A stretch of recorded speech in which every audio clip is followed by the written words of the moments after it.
আসসালামু আলাইকুম এভরিওয়ান, আমার চ্যানেলের নতুন ভিডিওতে সকলকে স্বাগত জানাচ্ছি। বরাবরের মতো আজও একটি নতুন রেসিপি নিয়ে আসছি। এটি হলো আম দুধের পুডিং। এমনিতেই আম ও দুধ দুটাই সুস্বাদু, আর এই আম দুধের পুডিং তো অনেক সুস্বাদু। চলুন মূল রেসিপিটি দেখে নিই।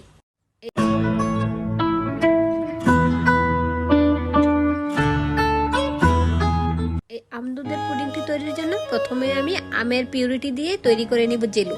সেজন্য চুলায় একটি প্যানে দিয়ে দিচ্ছি আমের পিউরি। এখানে আমি আমগুলোকে ব্লেন্ড করে নিয়েছি। এখানে আমের পিউরিটা হয়েছে 2 কাপ পরিমাণ। এই 2 কাপ পরিমাণ আমের পিউরি এখন আমি জাল করে নিব। এখন এই আমের পিউরির সাথে অ্যাড করে দিয়েছি 1/4 কাপ পরিমাণ চিনি। অবশ্য আমের মিষ্টির উপর ডিপেন্ড করে চিনিটা কম বেশি লাগতে পারে।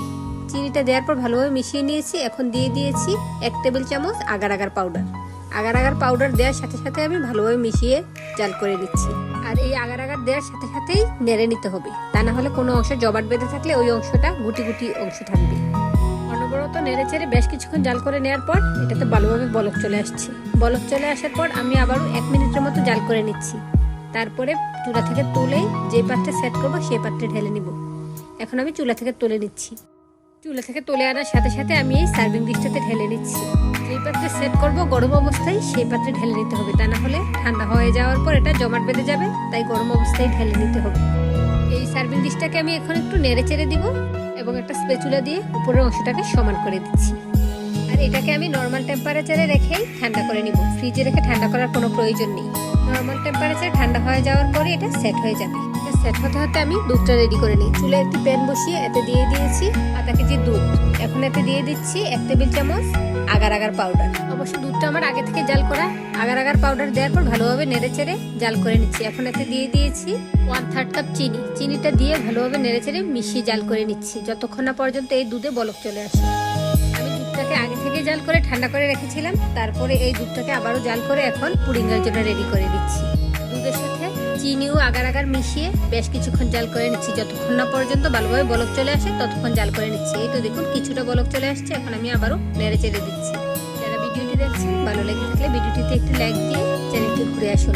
আমার চ্যানেলে অনেক ধরনের রান্নার ভিডিও রয়েছে। চ্যানেলটি ঘুরে ভালো লেগে থাকলে চ্যানেলটি সাবস্ক্রাইব করে পাশে থাকা বেল আইকনটি বাজিয়ে দিলে, এতে করে আমি নতুন কোনো ভিডিও দিলে এর নোটিফিকেশন সবার আগে আপনার কাছে পৌঁছে যাবে। আর যারা ফেসবুক পেজ থেকে ভিডিওটি দেখছেন পেজটিতে একটা ফলো দিয়ে দিন। এর মধ্যে দুধটাতে ভালোভাবে বলক চলে আসছে। এখন এটাকে চুলা থেকে তুলে সেট করে নিব। এর মধ্যে এখন আমি কেটে নিচ্ছি আমের জেলুগুলো। এই আগার আগার পাউডার দেওয়াতেই এই আমটা জমাট বেঁধেছে। এই আগার আগার পাউডার কোনো কিছু জমাট বাঁধতে সাহায্য করে।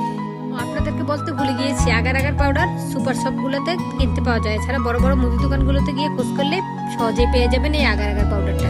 এই আগার আগার পাউডারের পরিবর্তে চায়না গ্রাসটাও ইউজ করা যায়। এই তো দেখুন জেলগুলো কেটে নিলাম।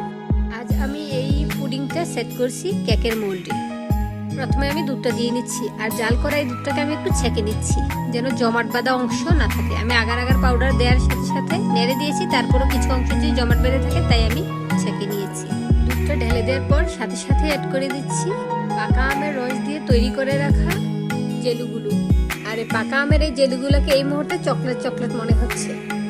সবগুলোই আমি ঢেলে দিয়ে নিচ্ছি, দিয়ে ভালোভাবে নেড়ে চেড়ে মিশিয়ে দিচ্ছি যেন সবটাতেই এই জেলুটা সমানভাবে ছড়িয়ে পড়ে। এখন এই দুধটাকেও জমাট বাঁধার জন্য ঠান্ডা হতে রেখে দিচ্ছি। আগার আগার পাউডার দেওয়া আছে, সহজেই জমাট বেঁধে যাবে। জমাট বাঁধার পর আমি নর্মাল ফ্রিজে রেখেছিলাম 1 ঘন্টা, কারণ এই পুডিংগুলো একটু ঠান্ডা ঠান্ডা হলেই খেতে ভালো লাগে। এখন আমি একটা ছুরি দিয়ে সাইড থেকে উঠিয়ে নিচ্ছি, তারপরে একটা প্লেটে ঢেলে নিব। খুব সহজেই উঠে যায়, আর এই পুডিংটা খুব ভালোভাবে সেট হয়েছে। দেখতেই পাচ্ছেন আগার আগার পাউডারের পরিমাণটা পারফেক্ট দিলে পুডিংটা ভালোভাবে সেট হয়। ছুরি দিয়ে সাইড থেকে কেটে নেওয়ার পর এখন আমি একটা প্লেটে ঢেলে নিচ্ছি। এই তো দেখুন মাশাআল্লাহ পারফেক্ট ভাবে সেট হয়েছে এই পুডিংটা। দেখতে অনেক সুন্দর দেখাচ্ছে। এখন আমি কেটে দেখাবো আপনাদেরকে। একেবারে পারফেক্টলি সেট হয়েছে। দেখুন স্লাইসগুলো সহজেই সরে যাচ্ছে এবং সুন্দর হয়েছে অনেক। আর এই পাকা আম ও দুধের পুডিংটি খেতেও অনেক সুস্বাদু, আর এই পুডিংটি অনেক পুষ্টিগুণ সমৃদ্ধ। আপনারা আমার রেসিপিটি ফলো করে এই আম দুধের পুডিংটি একবার বানিয়ে খাবেন, দেখবেন ফ্যামিলির সকলেই পছন্দ করছে এই পুডিংটি। আর যারা ইতিমধ্যে এই পুডিংটি বানিয়ে খেয়েছেন তারা তো জানেনই এর স্বাদটা কেমন। আশা করি ভিডিওটি ভালো লেগেছে। আবার চলে আসবো অন্য কোনো নতুন রেসিপির ভিডিও নিয়ে। আল্লাহ হাফেজ, আসসালামু আলাইকুম।